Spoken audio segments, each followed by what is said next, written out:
When most people hear crochet lace, they picture tiny thread, fancy doilies, and patterns that require a PhD in counting. But here's something that most crocheters don't realize. If you've ever made a shell stitch, you've already started making lace. Hey crochet friends, I'm Mo, your crochet companion. So far, we've learned that lace isn't about complicated stitches. It's about creating beautiful spaces.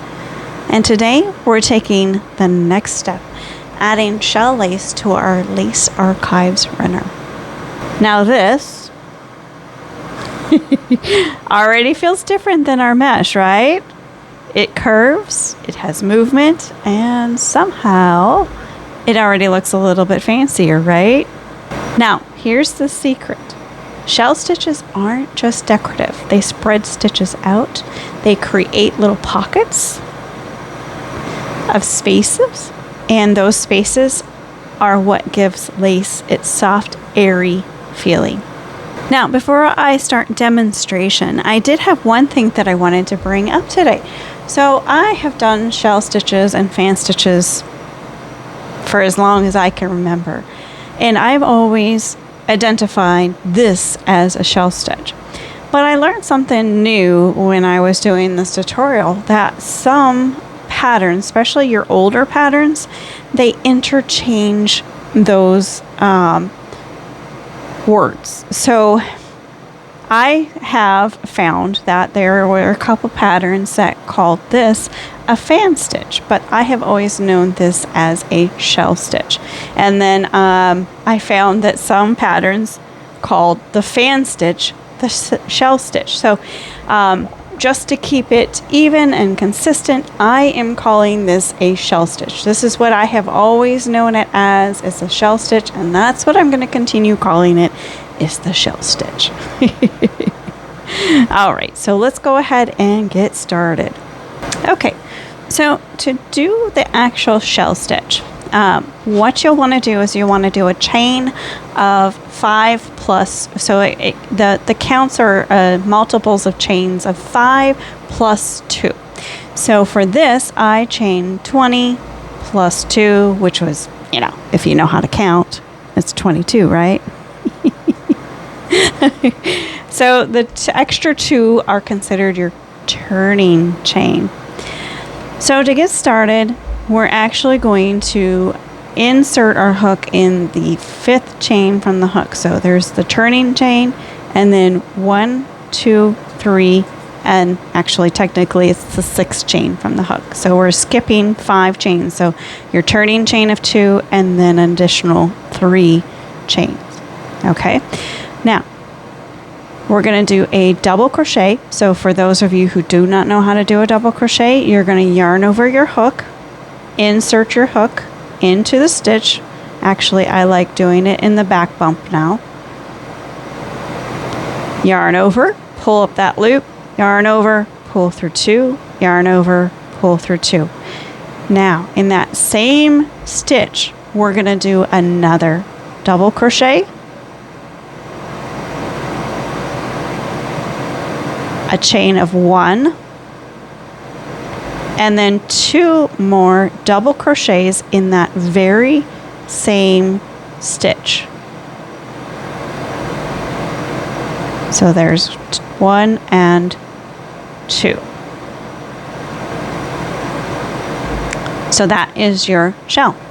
So it's 2 double crochets, a chain of 1, 2 double crochets. Now, we are not going to chain anything in between. We're just going to keep it just like that.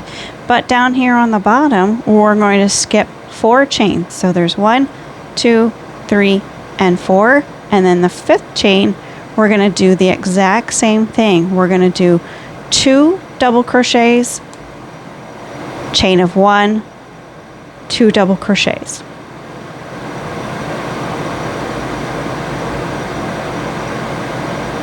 And you will notice that even the shells have variations of shells. So I find that they are a cornerstone or a pretty basic stitch when it comes to lace. Lace uses the shell stitch quite a bit. Sometimes they'll do you do 3 together. So you have 2 double crochets, a chain of 1, 2 double crochets, a chain of 1, and 2 double crochets. And sometimes you'll do a kind of an offset shell, which means that in the space before you would do a double crochet, then a double crochet, and go so on and so forth. So it varies from pattern to pattern, but this is the basic shell. All right, so now we're going to count 4 on the bottom. We're skipping 4. 1, 2, 3, 4. Inserting our hook. Well, maybe. Doing 2 double crochets, chain of 1, 2 double crochets. I try to go as slow as I can, but it is sometimes what us crocheters do.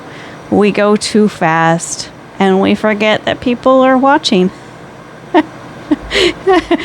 Kind of ironic, right? We want people to watch, but then we forget we're showing somebody how to do this. Probably because, we're talking to ourselves. So we're skipping those 4 stitches again. So 1, 2, 3, 4, and into that last one. And don't worry, this is not like my last one where we have an extra stitch that we're just going to tuck in. We're going to do something with that last stitch. Okay, so again, we're going to do 2 double crochets, chain of 1, 2 double crochets.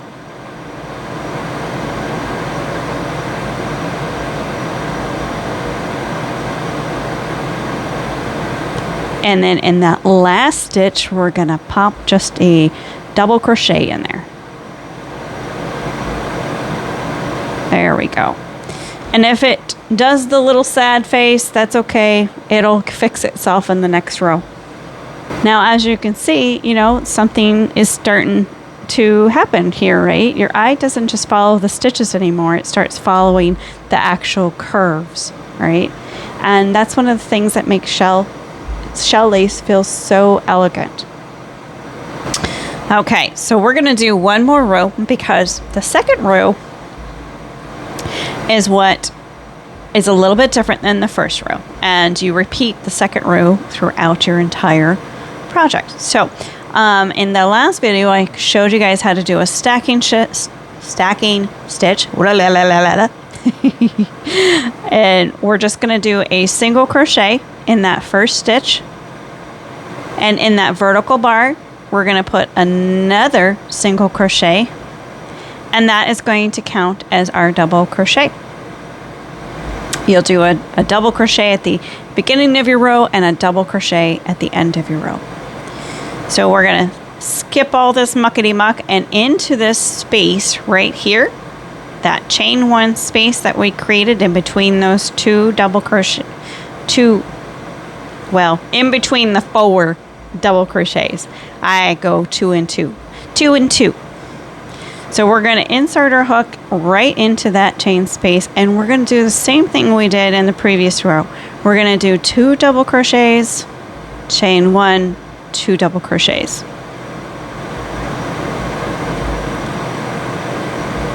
2 double crochets. There's 1 and 2. We're going to skip all this muckety muck in here, and we're going to go straight to the next chain 1 space and do 2 double crochets, chain 1, 2 double crochets. And then I'm going to finish this row and meet you at the end, because the most important thing is at the very end, because we don't want you to miss a stitch. Okay, so we've gotten all the way down to the last one, and remember I said that we're going to do a double crochet at the beginning and a double crochet at the end. The second row, because we didn't do a stacking stitch on the very first row, on the very first stitch, because we had those chains, right? So this one, when you get to the end of the row, it'll be easier for you to find because we did the stacking stitch. But this one, it's going to be a little bit harder because we're going to have to go into the chain space right here, okay? Just at the very top one. We're going to look at this. This is the double crochet from the previous row, so we don't want to go in there. We're going to go into that first chain at the top. Insert our hook into that, and we're going to do our last double crochet right there. Pretty nifty, right? So for this, I do believe that I started counting, doing like 7 rows. So go ahead and do another. I have to do math in my head. Such a hard thing, right? And we're going to do another 5 rows. Oh my goodness. Such simple math, but my brain was not counting. Now let's talk about some of the common mistakes. So some of the most common mistakes, and I've already gone over one of them, is missing that last stitch and missing the very first stitch of your row, okay? Because most people are like, oh, I've got all these shells, okay, so I can just boop, boop, boop, boop, boop, and there you go, right? But you can't forget to do that first double crochet and the last double crochet. If you don't have them, well, then we're in trouble. Houston, we have a problem. And then quite often what I see is that we might put an extra double crochet in there. You might forget your chain of 1. You might, in the very first row, you might miss a couple of counts. Just make sure that you're just double checking yourself and making sure that, hey, I've got 4 chains in between each of the first row. You know, I've got 2 and 2. I mean, counting by 2s is really not that complicated, right? But even sometimes, you know, you look up to look at your TV show, and next thing you know, you've got an extra stitch in there, and you didn't even notice that you did it. But, you know, if your shell looks a little crowded or stretched, don't panic. It's almost always spacing, not necessarily skill. And your hands are still learning the rhythm, so it's okay. It's okay. All right, so today's shell section becomes another piece of our shell archives runner, and every lesson adds another chapter until we have a finished piece that tells the story of everything that we've learned. So you tell me, were you surprised to learn you've probably been making lace already? Until next time, keep making space for beautiful things, and may your hooks never hide.